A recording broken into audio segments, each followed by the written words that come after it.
Hey guys, today we'll be making 3D text in Photoshop CS6. First, you'll go to File, New, and name your document whatever you want. I'll say 3D text. So do 920 by 1080 for this guide. You don't have to, but you can. I'll be doing 920 by 1080 pixels, and then go to OK. Alright, so we're going to add text to the page now. So just click here. And then I'm going to make my size a little bit bigger so I can work with bigger text and you can see it. Alright. Hold on. What did I do? I'll just do it again. Anyway, we'll just try it. I'm going to write design tutorials here. Just like that. Move to the side. And then I'm going to go to blending options and change some of these around to make it look pretty good. I'll say drop shadow. That looks pretty nice. Just maybe a bit of that here, just a bit less on the drop shadow. But there, gradient overlay. Let's say maybe hard or soft light. No, not hard light. Soft. Soft looks pretty good. I'll keep it at 100. In a glow. So white, not as much, say linear dodge, not as much opacity, just a little bit, maybe here or something. Just look good with this drop shadow or not. I'd say we won't have a drop shadow. Yeah, looks good without it. And we'll add a bit of noise, so maybe 12 or so. That looks quite good there, and then we'll on OK. Alright, so now we've got this. You can center it, do whatever you want with it. You can go up to the 3D panel at the top and make sure you have this layer here highlighted, and go to New Extrusion in the selected layer. Click on this one here. Go on that, just let it load up to the 3D workspace. Okay, you can see it's already done a bit of 3D work right there. Alright, so you want to click on your text, whatever you did the this thing here, whatever layer you did it on. Click on this bit, the name of the text, and then we'll change a few things around. This is the extrusion depth. It chooses, you can change how, like, the depth of your text, the 3D amount, pretty much. I don't know how to explain it in other words, but whatever you want, really. I'd say whatever looks nice. So around here looks pretty good. 472. I will go to deform, and I will change these around a bit. That's the extrusion thing from over here. It's the same thing. You can twist it around if you want. That looks pretty damn crazy like that. In fact, it doesn't look that bad. I thought it looked worse. Could actually work like that, to be honest. That's pretty cool. In fact, I'll actually have something like this. I'm gonna use that for this video. That looks nice. Alright, so what I've done, I had twist, mine is 129. So it's twisting the text around. You can have a crazy amounts like that, but you really wouldn't want to do that for anything. I had it minus 129, so say here. Then we'll go over to this cap, and then you can have strength on the text. Sorry, it changes around a bit. You can see that change on the text as I move this bar around. That looks pretty sweet. So here or so. That looks nice. Yeah, it's good. We're going to move this up a little bit, and we'll move this floor level down. Use this bar here. Not this one. It's this one. That's it.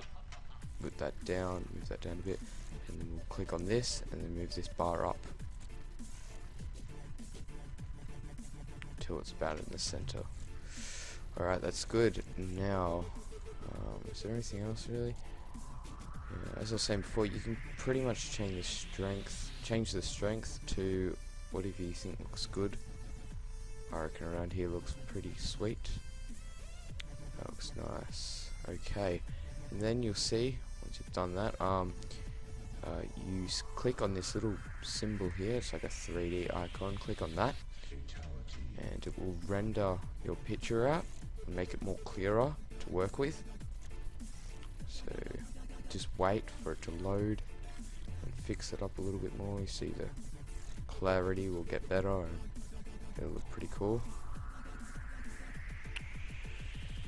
Just wait for that. Till you think it looks good, you can just press the ESC just to stop the render. After a while it won't really get any better. Alright, so just delete that there, just did that on accident before. So now we'll right click on this and we'll convert it to a smart object. That's so we can work in a different workspace, not the 3D one. Alright, now we've got this here, that looks pretty cool. Alright, now we can do a few things to this. First off, I want to change the background. I've got a bucket tool. I'll make this a bit lighter so it's not like the same color as that text here. You can do that. That looks pretty cool already. Okay, now we could right click on this, blending options, do a few things to it. You don't have to. That gives a good touch to the picture. Don't have to have it as bright. Maybe I'd say 65, around there, something about there. You could change the color if you wanted to. I'd say it looked good as black. A few other things like inner shadow, you can mess with them. That looks nice for the text over here. Makes it look pretty good. That looks pretty sweet. You can do a few things to that. I've got a lot of brushes, a whole ton of them. So we can do this to this. Oh yeah, these are debris brushes. They look really nice. We'll first change the color, obviously. So that looks pretty nice. Maybe put one over here too. And we'll change the brush, the debris brush, just make it a bit different. It's a bit thicker, that one. Just make another layer for brushes.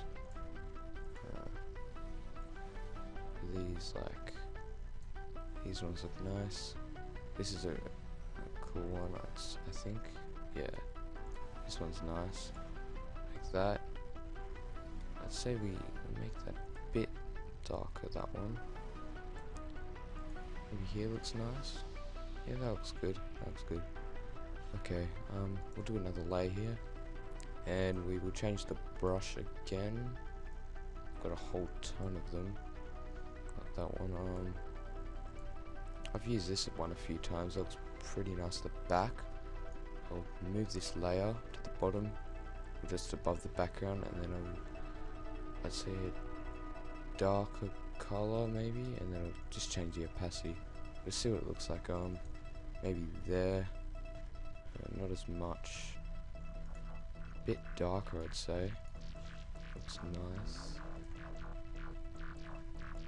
Then we'll just change the opacity, see, until we can get a good type of color to it. I'd say that looks pretty nice. What else do we have here? Got these nice hexagons. These look pretty cool. I'll go to my brushes panel here. I can just change the size pretty easy. Say like this, put that there, and then I can press Control T. I'll make sure I have the thing selected first. I put that on the wrong layer. I have to make a new layer, then put the hexagons on. Just do that there. Alright, then make sure you have the layer selected with the hexagons, or whatever brush you're using, and then press Control T, and then you can move them like that, whatever direction you want. And if you want as well, you can do like flip horizontal or whatever you want. I'm just going to get that off. Press the tick here. That looks pretty sweet. Over there. Gives a nice effect. It's got all the text swirling and such. It's pretty damn nice at the moment. We'll try some other brushes just to finish this off. This one looks nice. Put that at the bottom, and we will change the size a little bit. See, it's too big. Maybe here. Slightly bigger. Here. That should be good enough. We'll do that. And then, what I like to do is change the opacity. Gives it a nice background effect. It's not too heavy. It just looks nice in the background. Alright, so thanks for watching. I'd say this design looks pretty damn sweet at the moment. Yeah, thanks for watching. Subscribe, like, favorite. And yeah, thank you. See ya.